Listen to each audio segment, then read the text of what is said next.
क्या आपने कभी सोचा है कि दुनिया के ज्यादातर देश आपस में व्यापार करने के लिए अमेरिकी डॉलर का इस्तेमाल क्यों करते हैं?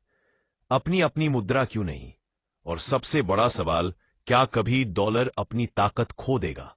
चलिए जानते हैं डॉलर का दबदबा क्यों, क्या डॉलर बदला जा सकता है, और दुनिया की मुद्राओं का इतिहास, स्पेन के चांदी के सिक्कों से लेकर आज के अमेरिकी डॉलर तक, और आगे कौन आ सकता है। दूसरे विश्व युद्ध के बाद अमेरिकी डॉलर दुनिया की मुख्य मुद्रा बना।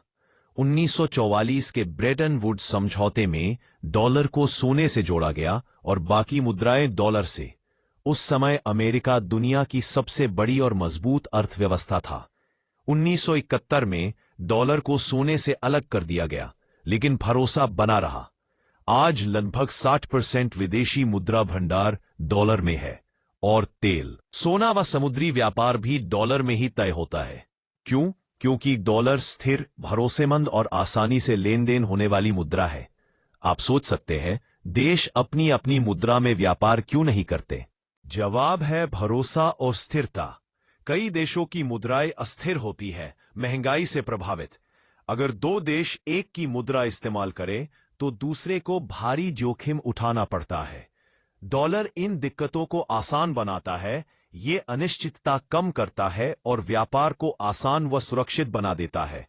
लेकिन डॉलर हमेशा से दुनिया की मुद्रा नहीं था। चलिए समय पीछे ले चलते हैं। 1500 से 1600 में स्पेन का सिल्वर रियल, जिसे पीसेस ऑफ 8 कहा जाता था, पहली ग्लोबल करेंसी बनी। अमेरिका से आया चांदी का सिक्का यूरोप, एशिया और अमेरिका में चलता था। 1600 से 1700 में डच गिल्डर आया। नीदरलैंड व्यापार का सुपर पावर था और एम्स्टर्डम दुनिया का पहला वित्तीय केंद्र। 1700 से 1900 तक ब्रिटिश पाउंड स्टर्लिंग छाया रहा। ब्रिटिश साम्राज्य पूरी दुनिया में फैला, लंदन बना वित्तीय हब और पाउंड सोने से जुड़ा था।